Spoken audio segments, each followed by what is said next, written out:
Welcome back, guys. I'm Zell, and it's time for another Drinking and Thinking with Zell. I'm feeling a little under the weather this week, so I'm kind of packing in the caffeine with some Mountain Dew. And if I sound a little weird, it's because I can barely hear myself. But we're going to power through, so you've got 9 seconds to get your drink of choice, and I'll be right back with you.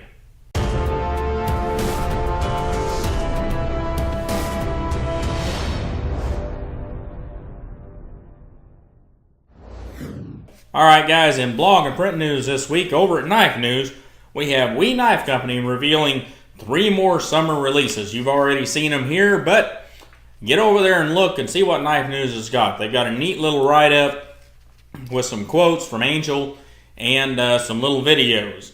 And I'm not going to try to pronounce this guy's name, but Arsha something or another. And friends are planning something obscene. It's a cool looking knife. You're going to want to see it. And Spyderco is suing eBay over counterfeits. And this, guys, is something I want to talk about for a moment. I have tried to make this point clear, but we have so many armchair lawyers that don't understand the difference between a patent, a trademark, a copyright, and trade dress. We're not talking about patents. Whenever we talk about Spyderco or we talk about Bitchmade, we're no longer talking about patents. We're talking about trade dress and trademark. The Axis Lock name is a trademark for Bitchmade. The spider hole and the little spider on the blade or somewhere on the knife are trademarks for Spyderco. And no, they did not get a copyright, they did not get a patent on the blade hole, but it is a trademark, which is different yet similar. That's why every Spyderco knife you see has a hole in the blade. I don't think there's a single knife in their catalog that does not have a round hole in the blade, and they have to do that to maintain that trademark. And that's what they're going after eBay for. eBay is letting people just run willy-nilly selling counterfeits and copies of Spyderco's stuff, so they're suing them. And to me, this is a good thing because I don't want to see copies and counterfeits out there. I'm not even a fan of things like Ganzo does where they're not really copies, they're not really a counterfeit, but they've still got a round hole in the blade, which infringes on that trademark of Spyderco's. If you notice, most of the other companies that are legit, will say, which, whatever, they don't have a round hole. They've got a slot. They've got an egg-shaped hole or something different. And that's to avoid trademark infringement with Spyderco. Anyhow, let's move along. We don't want to spend there all day there. High Consumption, a new site for us here.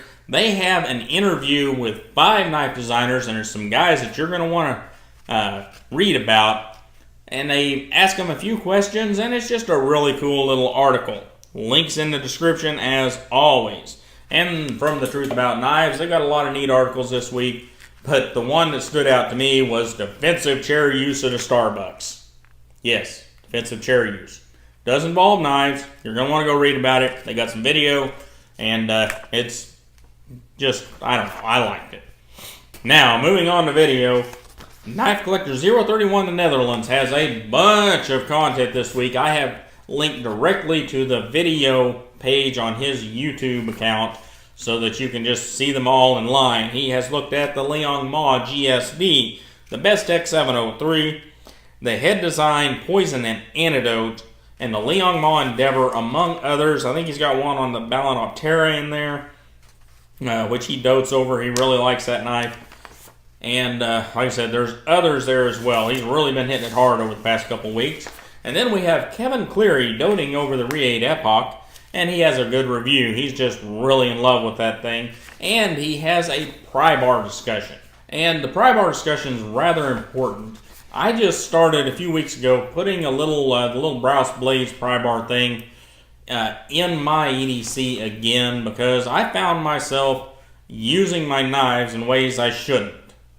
And that's what those little pry bars are for. They're supposed to be small, stay out of the way, but be there whenever you need something and it's better to break one of those than to break a blade in your knife.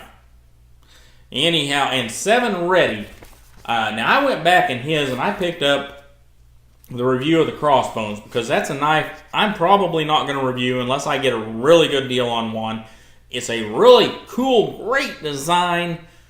CRKT just did a couple of things that didn't make me happy that they could fix real easily, but they haven't. But you guys deserve a review on it, so 7 Ready's got one for you. And to close things out, we have some new knives headed to dealers. We have the Nitida from We Knife Company, the Thraex from We as well, and dropping later this week, we will have the Straight Up. That is from We, the 707, 709, and 710, for those of you that like numbers. Kershaw has the Natrix available, and it's going to be kind of hard to find. I got this one from GP Knives. They're not out with all the dealers yet. And they also have the Induction available. Same thing there. Not available at all the dealers, so you're going to have to do a little rooting around to find those. And last but not least, CRKT has released a G10 version of the Squid. Now, Squid's never been my favorite knife, but a lot of you like it for a small, pocketable knife. And with G10 on it, I'm not sure how light it gets, but it should be a really, really lightweight little knife. Really good for that left pocket carry that we've talked about. So anyhow, we're going to close out there and move along to our question of the week.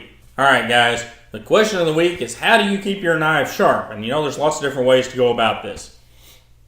Starting with some people I know that they buy $10 to $20 knives, knowing that when they get dull or they break them from misuse, they're just going to buy another one.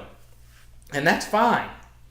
There are other individuals that will pick a particular style or type of knife and they'll have 4 or 5 of them. And I actually know a guy that does this. And they'll always have 1 or 2 of them back at the factory using the free sharpening service. There are other people that use flat stones, diamond stones, KMEs, turn boxes, sharp makers, wicked edge, all these different methods to get a knife sharp. You know, what is your preferred method? How do you maintain those edges? Do you have strops around? Do you just wait till they get dull? I don't know. Share it down in the comments. Let's have a discussion about it. This was brought up because there were a lot of comments on that Wicked Edge sharpening video I did earlier in the week about the cost of the Wicked Edge. And don't get me wrong, that Wicked Edge, the setup I've got down there in the bunker, is expensive. It is kind of crazy expensive. I think with everything that I've got down there, if you were to buy it at retail price, or at Amazon price, wherever, you're looking at over $1,000 worth of stuff. KME setup I've got, everybody says we'll go with KME because it's cheaper. Well, the KME setup I've got, there's probably $500, $600, $700 worth of KME stuff down there. You know, I haven't set either one of them out and exactly figured up how much stuff there is there. But either way, whether it's a KME or a Wicked Edge, that's a lot of money to keep your knives sharp. You either got to be doing stuff like I'm doing here with the Todd knife and tool, and have a lot of knives, or sharpening's just got to be your thing to justify that kind of money. And if I wasn't doing this stuff and I wasn't doing these videos, I'd probably use a sharp maker, or I think it's Smith's turn box. I probably wouldn't have a Wicked Edge. I probably wouldn't have a KME. And I probably wouldn't be worried about mirror edges. Even though I have found that once you have a refined edge on a knife, it works better. The knife works better. It's easier to touch up, especially if you put that micro bevel on there. And I just prefer it.